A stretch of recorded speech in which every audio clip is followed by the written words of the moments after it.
என் மகளே, என் மகனே, கர்த்தராகிய நான் சொல்கிறேன், நீங்கள் தனியாக இல்லை, நான் உங்களுடனே இருக்கிறேன் என்பதை விசுவாசிக்க வேண்டும். என் ஜனமாகிய நீங்கள் இன்று ஏதோ ஒரு இடத்திலே தயக்கத்தோடு இருந்தீர்கள் அல்லவா? அது நீங்கள் வேலை செய்யக்கூடிய இடமாக இருந்திருக்கலாம். நீங்கள் வியாபாரம் செய்யக்கூடிய இடமாக இருந்திருக்கலாம்.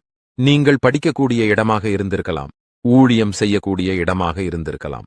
ஏதோ ஒரு இடத்திலே நான் தனியாக இருப்பது போலவும் பயத்தோடு இருப்பது போலவும் நீங்கள் உணர்ந்தீர்கள் அல்லவா? அப்படிப்பட்ட என் ஜனமாகிய உங்களுக்கு கர்த்தராகிய நான் சொல்லுகிறேன், உங்களுக்கு கர்த்தராகிய நான் துணை நிற்கிறேன். நீங்கள் பயப்படாமல் செல்லுங்கள். நீதிமான்களாக இருக்கக்கூடிய என் ஜனமாகிய நீங்கள் எதற்கும் பயப்படத் தேவையில்லை. நீங்கள் கர்த்தருக்கு பயந்து கர்த்தருடைய வழியிலே நடந்தீர்கள் என்றால் உங்களுக்கு கர்த்தராகிய நான் துணை நிற்பேன்.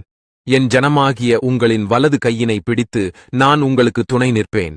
நீங்கள் தனிமையாக இருப்பதாக உணர வேண்டாம். கர்த்தர் உங்களுடனே இருக்கிறார் என்பதை நீங்கள் விசுவாசியுங்கள்.